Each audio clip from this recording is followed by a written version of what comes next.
पाचन तंत्र का आज ये अंतिम पार्ट रहेगा।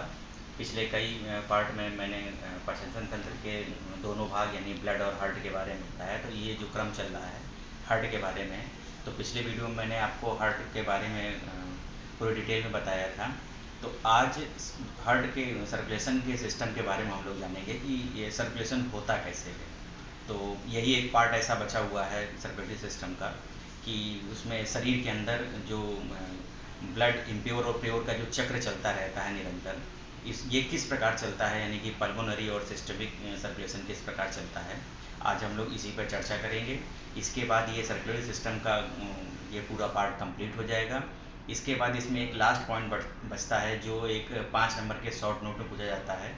ज़्यादातर जितने भी सिस्टम जैसे digestive, skeletal system, circulatory system और रिप्रोडक्टिव सिस्टम और भी तमाम सिस्टम है जो 10-11 प्रकार के सिस्टम हैं, इन सब की आम बीमारियां पूछी जाती हैं। आम बीमारियों का मतलब है कि जैसे कि सर्कुलेटरी सिस्टम का पार्ट आपके में चल रहा है, तो अगर क्वेश्चन इस प्रकार का आया कि सर्कुलेटरी सिस्टम की कुछ बीमारियों के बारे में बताएं या कुछ विभिन्न 5 प्रकार की बीमारियों के बारे में बताएं, तो बीमारी के बारे में बताने का मतलब सिर्फ इतना है कि वो बीमारी का नाम लिखना है, बीमारी के लक्षण लिखने हैं और बीमारी के होने का कारण लिखना है। बस इतने 2-3 पॉइंट्स लिखने हैं उसके, और अगली बीमारी यानी कि कुल मिला के 4 या 5 बीमारियों के बारे में डिटेल में देना है। और 5 नंबर किस प्रकार का एक शॉर्ट नोट भी आता है। तो मैं अभी इसी वीडियो में अभी आपको मैं बताऊँगा भी कि क्या है और किस प्रकार इसको लिखना है। तो जो अंतिम पार्ट बचा हुआ है कि सर्कुलेशन बॉडी में किस प्रकार होता है, यानी कि जो हार्ट का, जो पिछली बार मैं अभी स्लाइड पर हार्ट का चित्र भी दिखाता हूँ और आपको उस चित्र के माध्यम से बताने की कोशिश करता हूँ। आशा करता हूँ कि वो समझ में अच्छी तरह से आ गया होगा पिछले वीडियो। और इस वीडियो में मैं आपको स्लाइड दिखाता हूँ और उसके द्वारा इसको दोनों सिस्टम को समझाने की कोशिश करता हूँ। चलिए स्लाइड देखिए। मैंने आपको ये पार्ट एक 4 चैम्बर के रूप में हार्ट को बताया था, दायां और बायां, और आर्ट्रियम और वेंट्रिकल दोनों के बारे में बताए थे। तो इन चारों चैम्बर में देखिए ये जो सिस्टम चल रहा है, यानी कि LV यानी कि लेफ्ट वेंट्रिकल से जो एक धमनी या एक नस इसको हम कह सकते हैं होल बॉडी के थ्रू होते हुए, और ये राइट आर्ट्रियम की ओर आ रही, यानी कि दाएं आर्ट्रियम की ओर आ रही है। तो एक ये सिस्टम है जिसको हम सिस्टमिक सर्कुलेशन के नाम से जानते हैं, और एक राइट वेंट्रिकल से यहाँ से निकल करके लंग्स का सहारा लेते हुए लेफ्ट आर्ट्रियम की ओर आ रही है, इसे हम पल्मोनरी सर्कुलेशन बोलेंगे।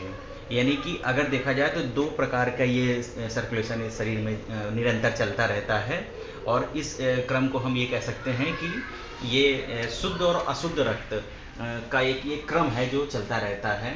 तो अगर हम सिस्टमिक सर्कुलेशन की बात करें तो इसमें बॉडी यानी कि पूरे शरीर को जो शुद्ध रक्त शरीर में जाता है वो वाला क्रम इसे कह सकते हैं, और जो शरीर से वापस इम्प्योर ब्लड शरीर हृदय को मिलता है और वो शुद्ध होने के लिए लंग्स का सहारा लेता है, और लंग्स से शुद्ध होने यानी O2 CO2 आपस में एक्सचेंज हो जाती है और बायां निलय की ओर जा करके इकट्ठा हो जाती है चेम्बर में, तो यहाँ पर शुद्ध रक्त हो जाता है। तो हम ये कह सकते हैं कि एक सिस्टमिक सर्कुलेशन होल बॉडी से संबंधित है और पल्मोनरी लंग से संबंधित है। तो इसी क्रम को हमें आज बताना है कि सिस्टमिक और पल्मोनरी किस प्रकार होता है।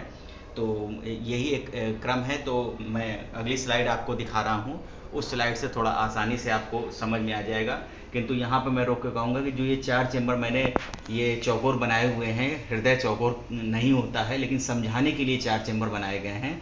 हृदय का आकार एक शंकु के आकार में होता है। ये देखिए लास्ट के ये जो चित्र बना हुआ है एक शंकु का आकार है। देखिए ये होल बॉडी है, सिस्टमिक सर्कुलेशन चल रहा है लेफ्ट वेंट्रिकल से निकल के महाधमनी होते हुए आरे की ओर, यानी कि ये दाएं निलय की ओर इसमें अशुद्ध रक्त इकट्ठा होता है, और शुद्ध रक्त का अशुद्ध रक्त जब ये लंग्स का सहारा लेता है पल्मोनरी सर्कुलेशन के माध्यम से, तो लंग्स से O2 CO2 आपस में एक्सचेंज हो जाती है और रक्त शुद्ध हो जाता है, और शुद्ध रक्त के चैम्बर यानी कि LA में यानी कि लेफ्ट आर्ट्रियम में जा करके इकट्ठा हो जाता है। तो यही क्रम को मैं आपको पल्मोनरी और सर्कुलेशन के बारे में बताता हूँ। तो पल्मोनरी का मैं अभी आपको स्लाइड दिखा रहा हूँ जिससे आपको समझने में आसानी हो जाएगी कि अशुद्ध रक्त किस चैम्बर से निकल करके किस चैम्बर की ओर शुद्ध होकर पहुँच रहा है और किसका सहारा ले रहा है वो दिखाई पड़ेगा। फिर सिस्टमिक सर्कुलेशन को दिखाऊंगा, जिसमें पूरा चार्ट दिखा हुआ है कि रक्त किस प्रकार कहाँ कहाँ होते हुए और अगले चैम्बर की ओर जा रहा है। ये एक अभी मैं आपको चार्ट दिखा रहा हूँ। तो एक एक करके सिस्टमिक और पल्मोनरी का चार्ट दिखाऊंगा। तो पहले मैं आपको दिखाता हूँ पल्मोनरी सर्कुलेशन का चार्ट दिखा रहा हूँ।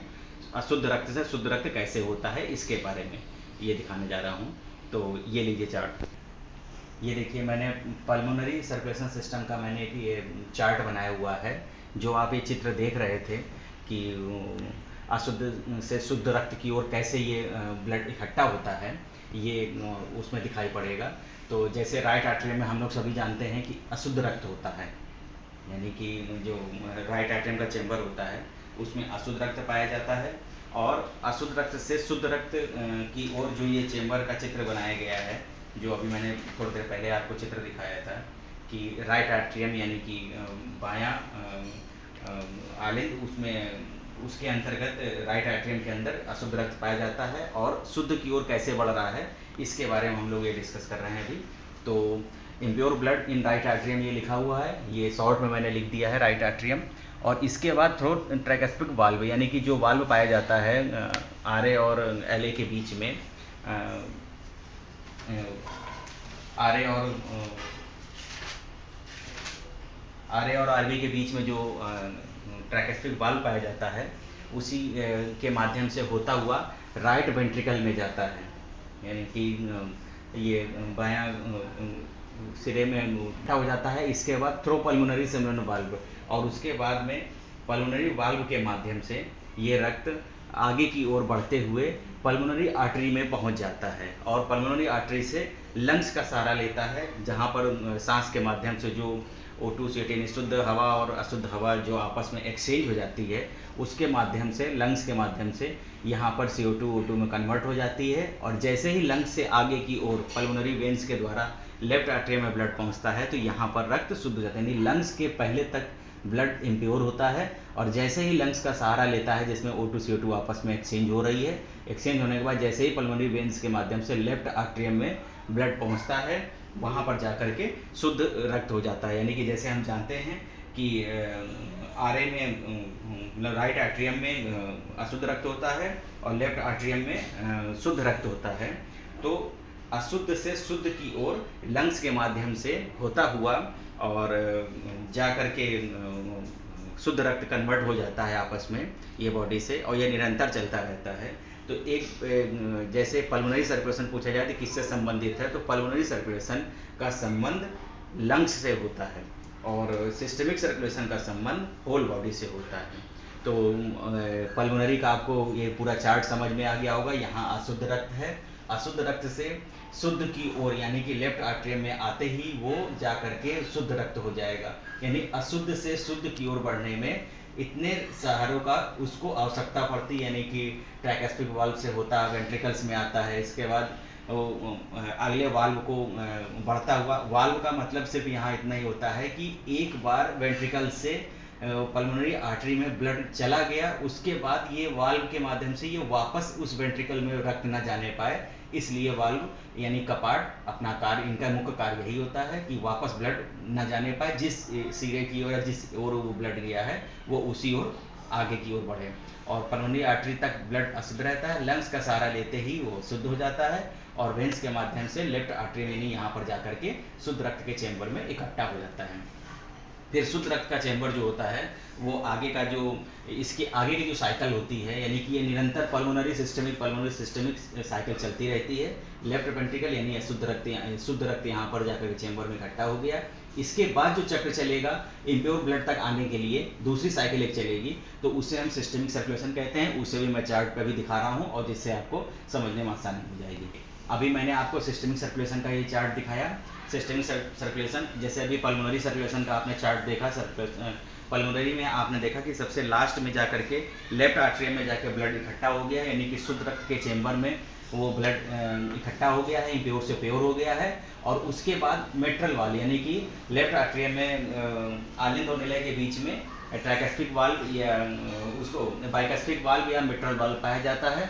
तो मिट्रल वाल्व के माध्यम से वो लेफ्ट वेंट्रिकल में आ गया, यानी कि वो LA से LV में ब्लड इकट्ठा होकर के आ गया और वहाँ से जो शरीर का संकेत होता है कि कितने पार्ट में कैसे ब्लड को भेजना है, तो उस हिसाब से ये ब्लड पूरे शरीर को आगे पास होता है। जैसे एरोटिक सेमुलर वाल्व यानी कि लेफ्ट वेंट्रिकल से जो महाधमनी यानी एरोटा जो है उसकी जो वाल्व पाए जाते हैं, एक बार वेंट्रिकल से एरोटा में ब्लड आ गया तो वापस वेंट्रिकल में ब्लड नहीं जा सकता है, इस वाल्व का ये कार्य होता है। और एरोटा में ब्लड आने के बाद में एरोटा पूरे शरीर को शुद्ध रक्त आवश्यकता के अनुसार भेज देता है। इसके बाद बॉडी के अंदर वो ब्लड सभी हिस्सों में पहुंचकर आर्टरीज कैपिलरीज में आते ही यहाँ पर O2 CO2 आपस में एक्सचेंज हो गई, और एक्सचेंज होने के बाद कैपिलरी द्वारा यानी कि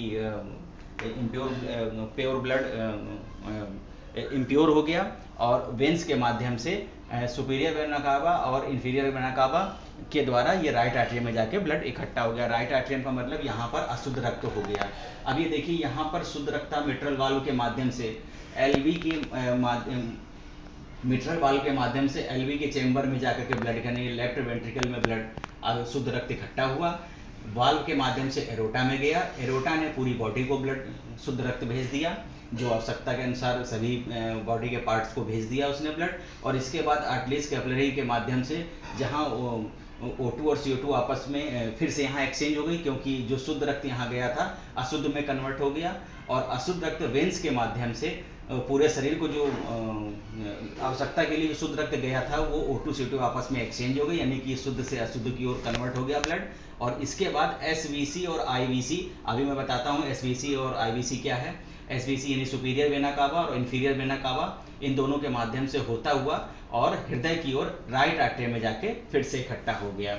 यानी कि हृदय जितना ब्लड एक बार पूरे शरीर को देता है, उसके बाद वापस उतना ही रक्त वापस लेने की कोशिश करता है। अगर इन दोनों में थोड़ा सा भी अंतर आ जाता है तो उसमें एक वैक्यूम क्रिएट हो जाता है, जिसके कारण से हार्ट अटैक की संभावना बढ़ने लगती है। तो यहाँ पर हम लोग यहाँ देखिए शुद्ध रक्त था, यहाँ पर आके अशुद्ध हो गया, और अब इसके माध्यम में जैसे लिखा SVC और IVC यानी कि सुपीरियर वेना कावा और inferior vena cava. Superior vena cava का मतलब होता है कि ऊपर से अशुद्ध रक्त इकट्ठा होने की। सुपीरियर वेना कावा का मतलब होता है कि जो हृदय जो ब्लड का पार्ट ऊपर की ओर भेजता है। मैं आपको समझाता हूँ कि SVC का मतलब होता है कि जो हृदय ने माइंड की ओर यानी कि ऊपर की ओर जो ब्लड भेजा था शुद्ध रक्त, अशुद्ध होने के बाद में जो नीचे की ओर आता है उसे हम कहते हैं सुपीरियर वेना कावा, यानी कि ऊपर से अशुद्ध रक्त नीचे की ओर हृदय की ओर जा रहा है, यानी हृदय ने वापस संकेत दिया कि अशुद्ध रक्त वापस उसके चैम्बर में इकट्ठा हो जाए। तो सुपीरियर वेना कावा का मतलब होता है ऊपर से रक्त नीचे की ओर आना हृदय के पास। और इंफीरियर वेना कावा का मतलब होता है कि पैर के पंजों से लेकर के, यानी इंफीरियर वेना कावा का ये है कि नीचे से ऊपर की ओर ब्लड हार्ट तक पहुंचना। तो सुपीरियर और इंफीरियर का मतलब यही होता है कि ऊपर सुपीरियर यानी ऊपर से रक्त हृदय तक, नीचे की ओर हृदय तक पहुंचना चेंबर में अशुद्ध रक्त के, और इंफीरियर का मतलब नीचे पैर के पास से ब्लड यानी जो पैर की ओर जो ब्लड गया था उससे ब्लड ऊपर की ओर हृदय तक आ जाए। तो यहाँ पर आपको इंफीरियर वेना कावा और सुपीरियर वेना कावा समझ में आ गया होगा। अब आगे चलते हैं इस क्रम में। पल्मोनरी और सिस्टमिक आपको समझ में आ गया होगा, और ये यहाँ पर मैं बता दूं कि ये 5 नंबर के शॉर्ट नोट में सर्कुलेशन को सिर्फ पूछा जाता है। सर्कुलेटरी सिस्टम तो आता ही है पेपर में, लेकिन इसमें भी यहाँ पर 5 नंबर के शॉर्ट नोट में superior vena cava, pulmonary circulation और सिस्टमिक सर्कुलेशन के बारे में अलग से चार्ट के माध्यम से पूछा जाता है। अगर आपको यहाँ कहीं संभावना जैसे पूरा चार्ट समझ में पूरी डिटेल में आप नहीं लिख सकते हैं, और अगर आपसे सर्कुलेशन के बारे में पूछा जाता है तो आप पल्मोनरी और सिस्टमिक को इसी प्रकार चार्ट के माध्यम से समझाएंगे तो आपको नंबर आसानी से आप प्राप्त कर सकते हैं। और इस पर थोड़ी सी भाषा लिखनी होती है जो मैंने अभी आपको बताया। इस भाषा को आप शॉर्ट नोट बना लें और उसको एक पैराग्राफ रूप में लिखें, और आपका ये सर्कुलेशन का टॉपिक कंप्लीट हो जाएगा। यहाँ पर सुपीरियर वेना कावा और इंफीरियर वेना कावा का 1 वर्ड का एक क्वेश्चन आता है कि SVC क्या है, IVC क्या है, इसका फुल फॉर्म लिखने को आता है, तो इसीलिए मैंने चार्ट में नीचे लिख दिया है कि सुपीरियर वेना कावा SVC कहते हैं और इंफीरियर वेना कावा IVC को कहते हैं। ठीक है, तो आपको ये चीज़ आशा करता हूँ समझ में आ गया होगा, और यहाँ से आपका ये प्रशंसा तंत्र का टॉपिक कंप्लीट होता है। और अगले वीडियो में मैं आपको इसके कुछ आम बीमारियों के बारे में बताऊंगा। हार्ट संबंधी जो बीमारियां होती हैं उनके बारे में कैसे शॉर्ट नोट तैयार किया जाता है वो मैं आपको बताऊंगा, और आशा करता हूं कि आपको समझ में आ गया होगा। और ठीक है, अगले अच्छा, कुछ अभी आप सभी से मैं कहना चाहूँगा कि किसी प्रकार का कोई कमेंट और कमेंट और लाइक का कोई ऑप्शन नहीं आ रहा है, क्योंकि बहुत ही कम लोग इसको देख रहे हैं। और मैं आपसे फिर से एक बार कहूँगा कि पूरे स्टूडेंट इसको देखें और उसमें कमेंट जरूर करें। कमेंट करने से संबंधित टॉपिक की जानकारी मिल जाती है कि किसे क्या समस्या आ रही है, और उसको सॉल्व करने का या कमेंट के माध्यम से उसको दोबारा रिवाइज करने का एक मौका मिल जाता है। तो इसलिए कमेंट जरूर करें और उसको शेयर करने की कोशिश करें।